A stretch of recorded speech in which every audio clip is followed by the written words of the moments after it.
BC's housing crisis is taking a serious toll on communities big and small. The strain is especially tough on Salt Spring Island. There is a labor shortage there already as workers can't find housing they can afford. But as Claire Palmer shows us, at least one employer is trying to help fill that gap.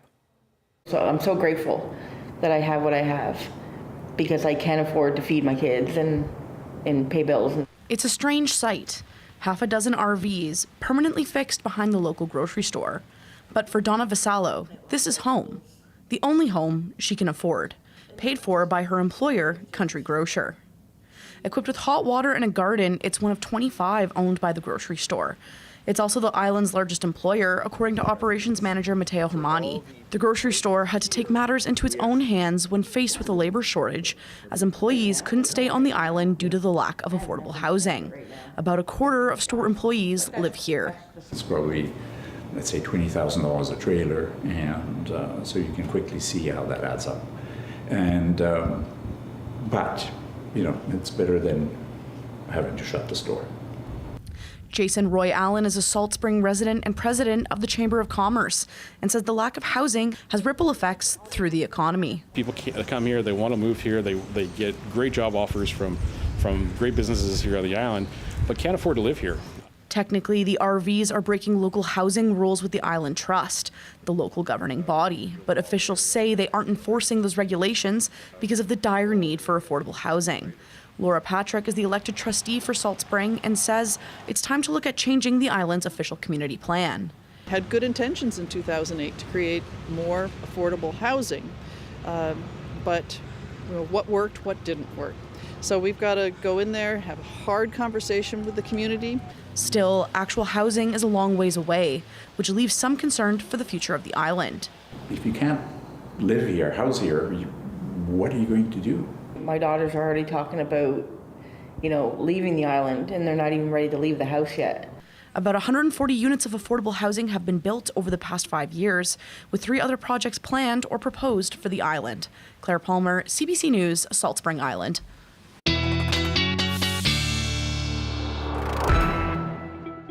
Darius Mandavi here with the first glance at the weather and talking about some precipitation. That's because right. Why not? Yes, or lack thereof, actually. Oh. I know. In the interior, right? We've had some showers, we've had some drizzle here in the more southern parts of southwestern BC. But the west coast of the island, North Island, mostly dry. Some showers have started to move into the North Island now. But for the most part, the precipitation is pretty localized, pretty light. It's been a pretty overcast day in the interior, I'll mention as well, which we'll take a look at later. But here on the coast, we actually have a couple mostly dry days coming up. We may see some drizzle in parts of Victoria and Vancouver as we get into tomorrow across the lower mainland, I should say. But then we're going to see some clearing up into the afternoon and the evening. And then by Wednesday, we maybe start to see some more cloud build in, but it'll come in and out. And that next wave of rain probably doesn't arrive until the end of the week. Okay, we'll wait for it. Thanks. Thank you. Treading water. Swim clubs at a popular downtown aquatic center say they are displaced after a sudden shutdown. Why they say their problem is now spilling out to other pools. Stay with us.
Canada's largest affordable housing conference has begun here in Vancouver. As our Pinky Wong explains, industry experts are waiting to see how federal dollars will be used to build more housing here. There's a feeling of uncertainty at the Housing Central Conference as industry experts explore ways to improve affordability moving forward. So we've got a trade war, geopolitical uncertainty, and all of that impacts the housing sector, from the housing we build to the tenants who require supports from us. And that uncertainty also impacts government investment. She says BC needs more than 12,000 affordable homes built every year for the next 10 years to tackle the housing crisis. The particular challenge here in British Columbia, we don't have a lot of federal land. We'll be looking to the other streams to make sure we can get as many of those dollars to British Columbia as possible. BC's housing minister says her government is trying to move projects from concept to constructions in 12 to 18 months. We're also accelerating housing delivery, making it quicker and easier for landowners, of home builders and housing operators to connect. This community housing representative says their sector is ready to build as long as there's funding. We have more capacity in the co-op, nonprofit, and Indigenous-led housing sectors to build, manage, and maintain housing than we've ever had before. We're a ready partner, and we can make it happen if governments are prepared to invest in what we have to offer. This year's conference also includes panels and education sessions talking about community building, inclusive housing, and challenges the Indigenous communities face. So our $11.4 billion housing strategy is a strategy that was tabled for the federal government in 2022. We know that they have $2.8 billion hived out for urban, rural, northern. More than 1,700 delegates from BC and across Canada are expected to attend. The conference wraps Wednesday. Pinky Wong, CBC News, Vancouver. 2 weeks have passed since falling concrete forced the closure of the Vancouver Aquatic Centre. The debris fell right into the pool. Thankfully, no one was hurt. But as Troy Charles shows us, the shutdown has left regular users and other pool patrons feeling the downstream effects. The normal roar of a busy Vancouver Aquatic Centre now silent for 2 weeks. A pool full of swimmers replaced by the installation of netting that is now necessary to catch falling concrete debris. It's just sort of, putting Band-Aids on the bigger problem of the crumbling infrastructure. The aging VAC is home to the Canadian Dolphins Swim Club. The club claims the Vancouver Park Board has been anything but accommodating since the pool's closure. We're a swim club with 350 swimmers who've been displaced for, this is now our third week.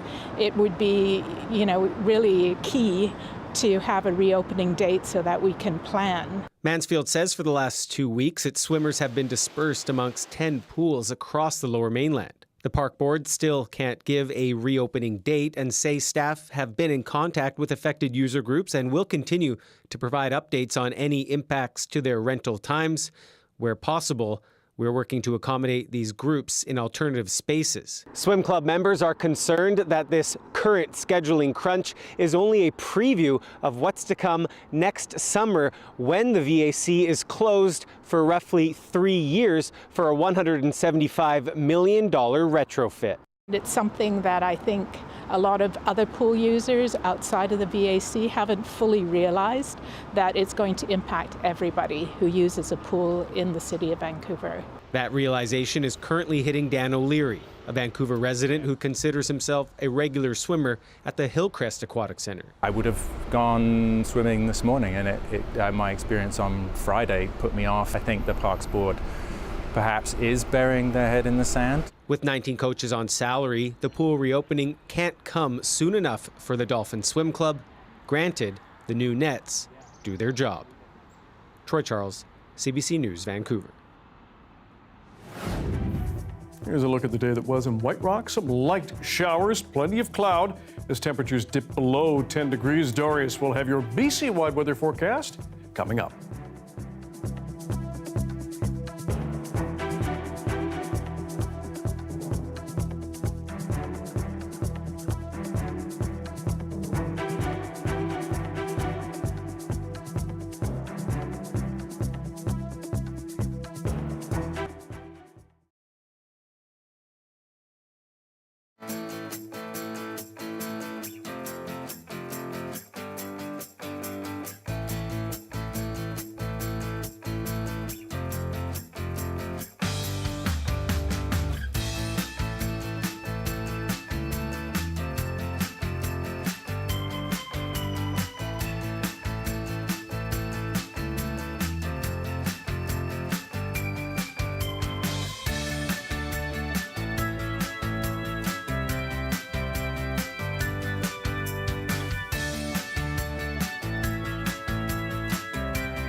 As we told you, the federal Liberals' budget has now passed in the House of Commons after a very narrow vote. A defeat could have sent Canadians back to the polls just months after the April election. Many premiers did not want that to happen, a message they sent loud and clear after a First Minister's meeting with the Prime Minister. Cameron McIntosh with what they say needs to be prioritized instead. Just off a call with the Prime Minister, Manitoba's Premier, one of several, publicly pushing for the federal budget to pass. It says, who wants another federal election? Thank you. He's not alone. I think folks want us to get on with it. We're in the middle of a trade war. We need to put our focus on growing our economy. I think whether it's British Columbia or whether it's federal, the last thing that people want right now is an election. The Prime Minister and premiers met virtually ahead of the vote on the budget. Prime Minister Mark Carney updating the premiers on it, including funding for major projects and the state of trade talks with the United States. That the way to prosperity for all nations. It's the first time the premiers and Prime Minister have met since Ontario's anti-tariff ad caused U.S. President Donald Trump to break off negotiations. It doesn't matter what political stripe you're from, we need to work as Team Canada right now, and that's exactly what we're doing. Ontario Premier Doug Ford not addressing the ad directly, but insisting the premiers and federal government remain united in purpose, while conceding differences in interests, such as the tariff war with China over Chinese electric vehicles and Canadian canola, which has put Ford at odds with prairie premiers. And that's their issue. They're protecting what's the best interests of Saskatchewan and Manitoba. I'm protecting what's in the best interest of Ontario. As for the billions promised for shovel-ready nation-building projects, premiers again making the case for their projects. It should not be another equalization program.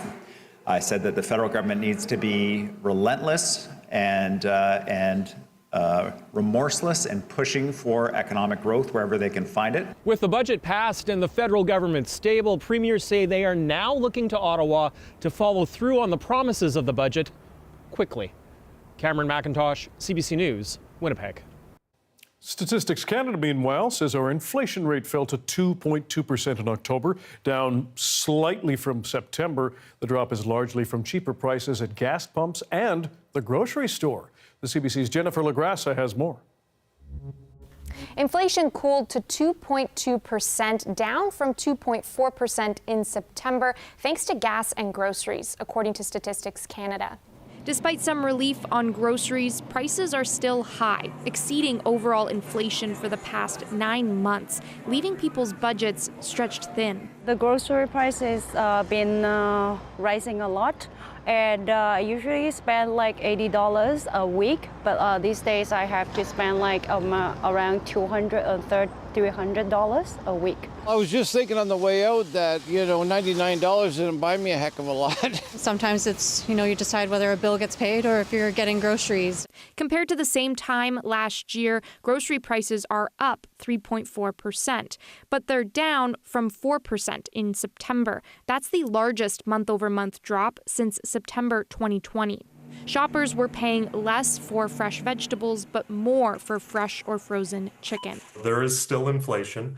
It has abated a bit, but the level of prices, continues to rise. The slowdown in inflation, albeit marginal in grocery prices, was nice to see. Other costly services, cell phone plans, which increased by 8.2% following price bumps from several service providers. And people were also paying more for home and auto insurance, with Alberta seeing the highest increases. Next month, the Bank of Canada will hold its final interest rate meeting of the year. Economists expect the rate to hold steady at 2.25%, but we'll have to see if that's still the case. Jennifer Lagrassa, CBC News, Windsor. Back to housing now. The Canadian Real Estate Association has released its latest report, and the numbers are mostly down. The CREA says home sales in October fell 4.3% compared to the same month a year earlier. Housing prices were down too. The average cost of a home in Canada slipped 1.1% from October 20th to 24th to just over $690,000. But the number of listings was way up, with more than 7% more properties for sale across the country than there were last fall. For For many Canadians, getting help from their telecom provider can feel like a full-time job. Hours spent on the phone, passed from one agent to another, disconnected in some cases. Now a Winnipeg man is speaking out and calling for customer service protections. Erica Johnson has this Go Public investigation. Every time Anil Sadha tried to reach someone at Rogers to cancel his internet, he got this. Please continue to hold and we will be with you shortly. No matter what time he called, what day, he often sat on hold for hours. He went online. The link was broken. The chatbot told him he had to call. How many days am I expected to call someone just to cancel a simple internet service? And he's not alone. On social media, dozens describe frustrating ordeals. Waiting 2 hours on hold, writes one customer. Trying to reach an agent all day, writes another. It's hell. And now insiders worry things will get worse. Rogers just ended a contract that saw hundreds of customer service agents laid off and won't say whether they've been replaced elsewhere. 2 former employees at that call center told Go Public they spent much of the last year training AI. It listened in, eventually offered prompts. They worry an impersonal touch could further frustrate customers. It's been 2 years since Shaw was taken over by Rogers. Experts say that merger only exacerbated a well-known problem: lack of competition. A company like Rogers is not competing by offering the most compelling offer. They're competing and reducing churn by making it as much of a pain as possible for customers to leave. Other countries are improving protections. Spain is forcing large companies to answer most calls within 3 minutes. The European Union is making it easier to cancel contracts. But here, no such laws for telcos. They can actually kind of get away with it in some ways because there's so few federal regulations that really govern the customer service experience. Sadha was finally able to end his Rogers contract. It took 7 hours to say goodbye. Rogers declined an on-camera interview, but said in a statement that it handles millions of customer interactions every month and works hard to deliver a great experience. Erica Johnson, CBC News, Vancouver. Streaming services that provide entertainment like TV shows, movies, and music are urging Quebec to reconsider a law that would impose French language quotas. Some fear that could cut users' options, but others argue it's necessary to protect the French language and culture. More now from Alison Northcott. Platforms like Netflix and Spotify say they have serious concerns about Quebec's digital content bill. The goal of this bill, the province says it's meant to affirm Quebec's cultural sovereignty and improve access to French language cultural content online. Right now, it's not very easy for them to find francophone content on Netflix, Amazon Prime, Disney+. The bill being studied at the National Assembly would make platform interfaces default to French in Quebec and establish a quota for French language content. Platforms have kind of broken the traditional media ecosystem, and now we need to think of a new ecosystem that will protect the French language and help Quebec culture thrive. But the platforms say they do offer content in French and say the bill is counterproductive and unrealistic.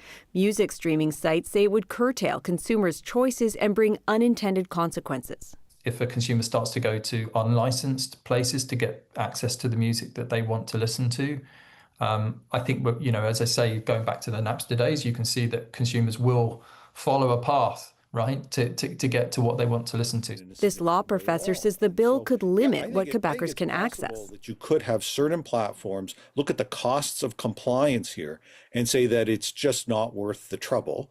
Alternatively, the price will be paid by Quebec subscribers who will find that their services are inferior services because there will be content removed that is available elsewhere. It's actually the risk of losing our language. For Quebec artists, though, the bill is seen as a potential lifeline. Because there is a lack of visibility of Francophone content on streaming platforms. And for us, it would be extremely important for our artists and songwriters and composers to be seen. And she says that would be an important first step. Alison Northcott, CBC News, Montreal. To a stunning reversal now by Donald Trump. The U.S. president spent months fighting the release of all files related to Jeffrey Epstein, the late child sex trafficker. Tonight, he is telling Republicans to get on with it. Katie Simpson shows us just how complete that turnaround is and what may have caused it.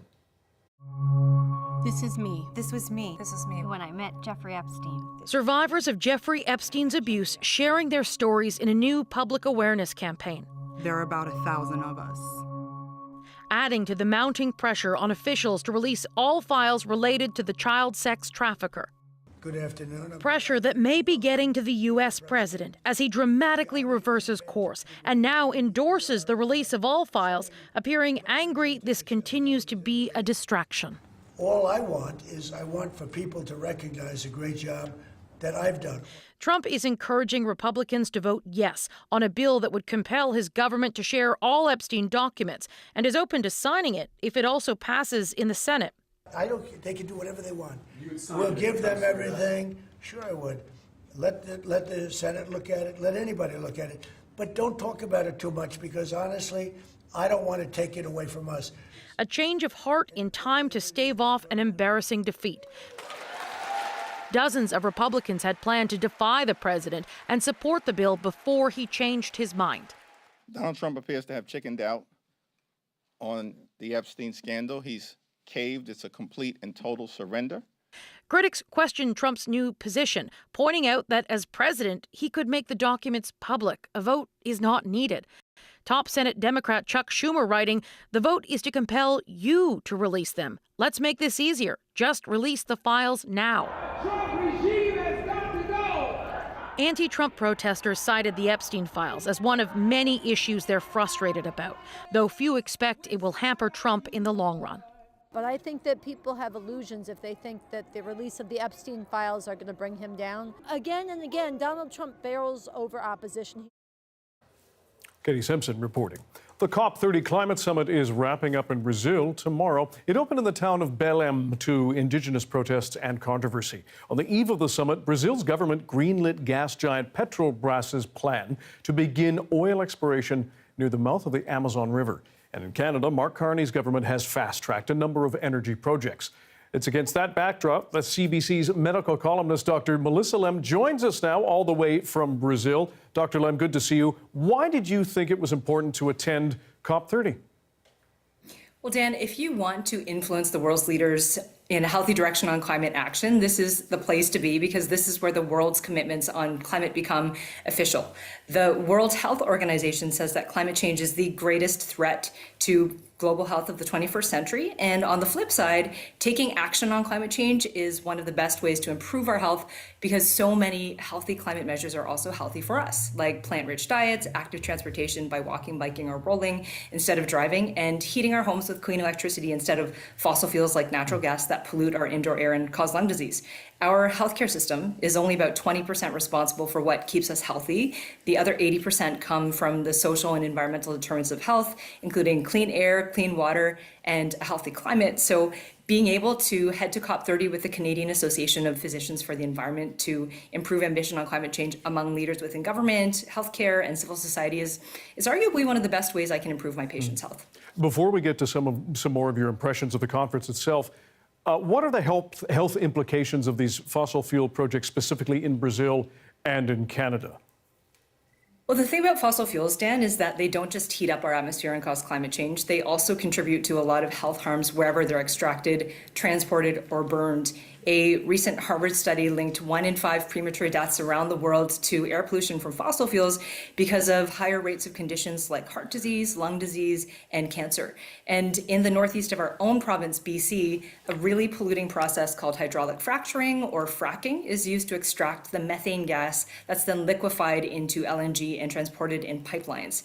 And research tells us that people who live close to fracking experience higher rates of childhood cancer, birth defects, heart and lung disease, and even premature death. So these LNG fossil fuel projects like Sealisms that we heard was approved or was fast-tracked on the North Coast have health implications all the way upstream in the communities where the methane gas comes from too. I understand you're heading home from COP tomorrow. What specific issues were you focused on while you were there? Well, something I've really been focused on while I've been here are the health impacts of climate misinformation and disinformation. And I see this outside of the climate change issue in my own patients when they have vaccine hesitancy or even when they make non-evidence-based choices for their cancer care. And good news is that while I was at COP30 last week, Canada endorsed the Global Initiative for Information Integrity on Climate Change, which is a really great step that's going to reduce the pollution in our information environments, especially after, unfortunately, greenwashing provisions in Canada were reversed in Budget 2025. While I've been here, I've also been zeroing in on nature-based solutions for health and nature prescribing, one of my favorite topics. I did 2 panels on it with world leaders on this issue at the World Health Organization Pavilion and Canadian Pavilion today. And there were so many people, from healthcare workers to people who ran tree planting companies. They were really excited to learn something new and bring ideas about how to integrate nature and health into their own work back to their own countries. So overall, some steps forward have happened and some steps back, but I think this has been a pretty successful COP for the health community so far, and I'm really looking forward to seeing where the final negotiations land. All right. CBC medical columnist Dr. Melissa Lem joining us from Brazil. We appreciate your time and expertise. Thank you. Thanks, Dan. Some Toronto cemeteries and mausoleums are looking to beef up security after a series of site thefts. That story after the break.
So I know when I really like a song, if within the first 3 seconds, I'm already vibing to it. Hey, I'm Rohith Joseph.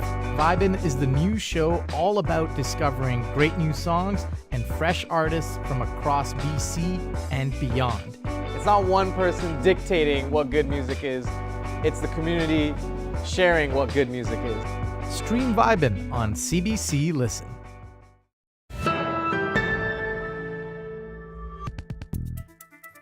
Police have arrested 2 people after a series of thefts at mausoleums and cemeteries across the Greater Toronto area. The 2 suspects, a man and woman, have no fixed addresses. Police say they do expect to lay multiple charges in the coming weeks. More now from Ali Chiasson. I was outraged. You stole from the dead. What kind of person are you? Police repeating the words of a family member whose loved one's resting place was looted.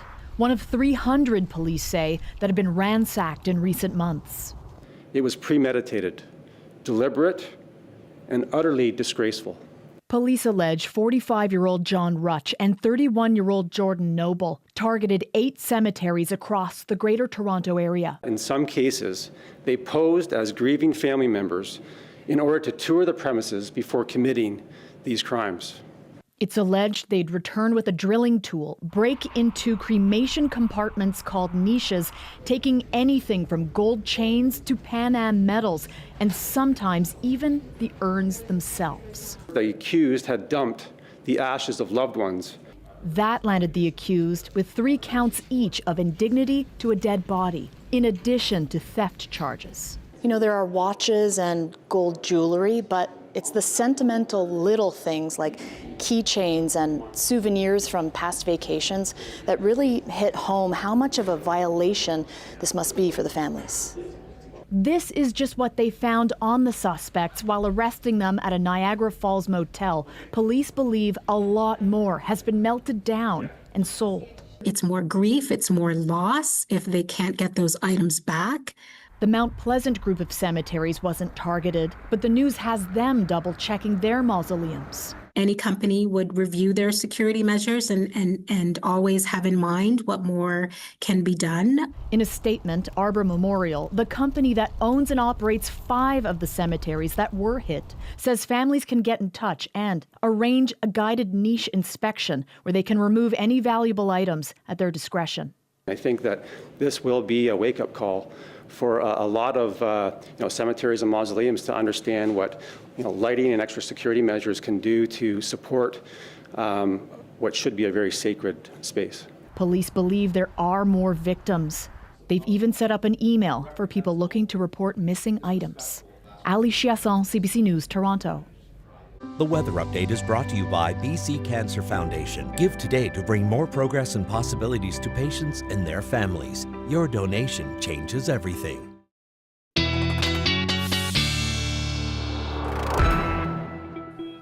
Our science and climate specialist Darius Madavi here with the big weather forecast, and you're hinting at a hint of sun.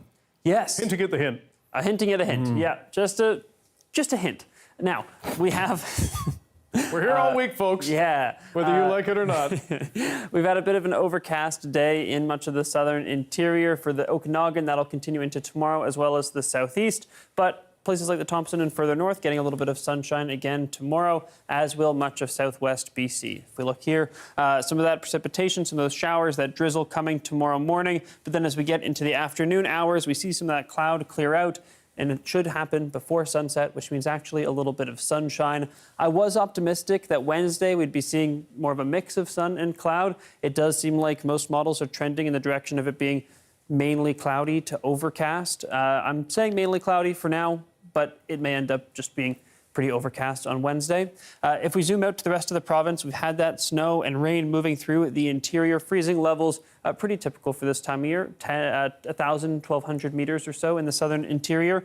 We're going to see some more rain come to the north and central coast, but really just grazing it, nothing too heavy. Most of the heavy precipitation stays offshore. The North Island probably getting grazed by some of that showers, some of that drizzle, but it's not really coming further south of that until maybe overnight Wednesday into Thursday. And even that is pretty uncertain for the more southern parts of southwest BC. So lower mainland, the greater Victoria area, those places, not super certain we're going to see that precipitation even overnight, Wednesday, Thursday, and that's really our next chance to see anything very significant. Temperatures are remaining fairly steady over the next couple days. We're in the sort of 8 to 10 degree range here on Vancouver Island and the South Coast. For the interior, temperatures do start to dip a little bit as we get into midweek, but nothing too crazy. No big fluctuations, and still warmer than normal for this time of year. Conditions across the province tomorrow, again, a little bit of snow, a little bit of rain coming to parts of the coast, especially the north coast inland. Some of that precipitation continues, mostly showers in the southern interior and the southeast. Golden, maybe seeing some overnight flurries turning back into showers in the morning. And here's our 5-day forecast. We have that potential drizzle tomorrow morning, then a bit of clearing. Again, hoping for mainly cloudy, but could be overcast. And that rain maybe comes back overnight, Wednesday into Thursday. Okay. Thanks very much, Darius. Thank you. The Vancouver Rise bring home the soccer hardware. We'll hear from the team's captain after their championship win over the weekend. Stick around.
Hi, I'm Mimi Bell, and this is your CBC Inbox.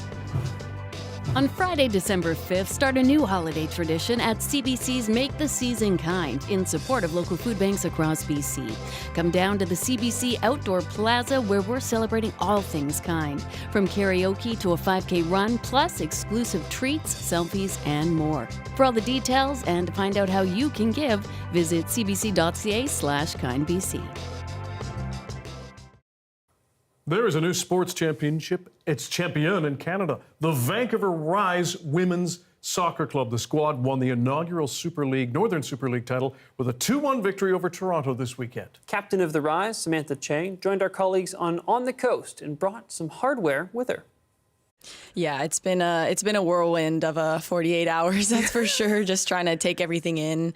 Yeah, it's been wild. Well, sure. Okay, what about the clip that we just heard off the top there? Your pass to Holly Ward, who scored that game-winning goal. What was that moment like for you?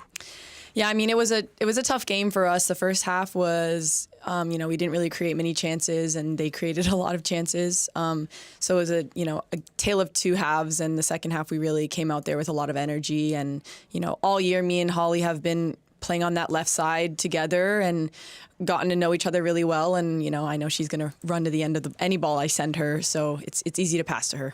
I see. Well, and you've brought in the cup. This is the Championship Diana B. Matheson Cup. Describe it for people who can't see it on the radio right now. Yeah, it is a sight to see. You guys should definitely look up a picture of it, but it's beautiful. It has the Northern Super League star in the middle of it with some gold stardust, I guess you would call it. It's a big twisty gold. Like it's just lovely. Now, what's the significance of the wood on the bottom? Yeah, there? I think the wood on the bottom is like a Canadian wood maple. I'm pretty sure. Okay. But yeah, it's a beautiful, beautiful trophy. And every year they're going to be adding to the wood. Is that it? They change depending on who wins the cup. You get wood from your region added to the cup. Yeah, I'm not totally sure. I mean, right now it's beautiful the way it looks. I'm not sure. It really is, and you're toting. It's heavy too, isn't it? Yeah, definitely heavy. It's very heavy. Well, just you enjoy that, and you've also got a medal around your neck too. That's a little bit lighter and easier to carry. Yeah, that one's a little more mobile. Now, what about the game itself? I mean, Toronto certainly started strong, right? They got first goal. They had lots of good chances there. Let's talk about the role of your goalie, Morgan McCaslin. How important is she to the team? Yeah, she's huge. She's been huge all season. That first half, she really kept us in the game, and it's not the first time that she's done that in the past. She's done that many times. She not only is such a good player and a good goalkeeper, but off the field too, she's just so lighthearted in our locker room and always being goofy and making people laugh. And it's so important to have people like her around. And I'm just so happy for her to get that finals MVP. Congrats to her. Close game, nervy game, awesome game to watch. I saw their opening game. It was so good. Oh, yeah. Thanks for being with us tonight on CBC Vancouver News at 6. You can watch this newscast on CBC Gem, our free app, as well as on YouTube and our website. And we'll have your next local news at 11 o'clock, right after the National. See you then.